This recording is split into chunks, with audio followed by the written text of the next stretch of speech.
সিদলি বাজারের মূল প্রবেশদ্বার সিদলি ব্রিজ সংলগ্ন মাত্র 90 মিটার সড়ক এখন এই অঞ্চলের সাধারণ মানুষ, ব্যবসায়ী ও শিক্ষার্থীদের জন্য চরম এক দুর্ভোগের নাম। সামান্য একটু বৃষ্টি হলেই পুরো রাস্তাটি কাদা পানিতে একাকার হয়ে যায় এবং বড় বড় খানাখন্দের কারণে সড়কটি পুরোপুরি যাতায়াতের অযোগ্য হয়ে পড়ে। এই সামান্য দূরত্বের রাস্তার বেহাল দশার কারণে পুরো বাজার এলাকার অর্থনৈতিক কর্মকাণ্ড ব্যাহত হচ্ছে। তাই আমাদের কলমাকান্দা দুর্গাপুরের কৃতি সন্তান বাংলাদেশ জাতীয় সংসদের মাননীয় ডেপুটি স্পিকার ব্যারিস্টার কায়সার কামালের দৃষ্টি আকর্ষণ করছি, এলাকাটির সামগ্রিক উন্নয়ন ও জনস্বার্থে তিনি যেন দ্রুত এই 90 মিটার রাস্তা পাকা বা টেকসই সংস্কারের জন্য সংশ্লিষ্ট কর্তৃপক্ষকে কড়া নির্দেশ দেন। বাজারের মুখটার মধ্যে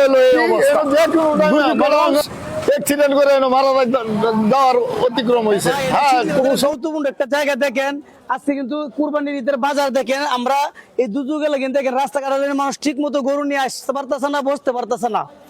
আমি আমাদের সরকারের কাছে আবেদন রাখবো, আমাদের জায়গাটা যেন এই রাস্তাটা যেন অতি তাড়াতাড়ি যেন তারা একটা ব্যবস্থা নেই। খুব একটা চলাচল খুব একটা কষ্ট হইতেছে। এই দেখেন গরুর উপরে দেখেন, এই দেখেন গরুর উপরে রাস্তাতে মানুষ সঠিক অতি সত্বর এই বেহাল পরিস্থিতির জন্য কোনো উত্তরণের ব্যবস্থা করেন যথাযথ কর্তৃপক্ষের কাছে।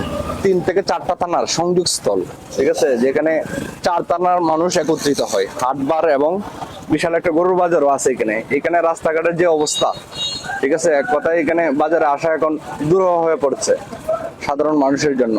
অফিসগামী মানুষের যে চরম, ঠিক আছে, দুরবস্থা। আমি অফিসে যাচ্ছি, আমার শার্ট প্যান্ট সব কাদায় একাকার। আমি যে কিভাবে অফিস করবো এটাই বুঝতে পারতেছি না এখন, এই অবস্থা আর কি। যাই হোক, পরিশেষে একটাই দাবি আমাদের মাননীয় সংসদ সদস্য ব্যারিস্টার কায়সার কামাল সাহেবের কাছে, বিনীত অনুরোধ আমাদের এই রাস্তাটার যেন একটা সুরক্ষা হয় বা একটা ভালো উন্নয়ন হয়। পূর্ণবর্তী কিতা কইতাম, অনেক ভিডিও হয়, কেউ আর গর্জা দেয় না ভাই। যা কষ্ট করে যাইতাছি কয়টা দিন ধরে, অবস্থা খুব ভয়ঙ্কর।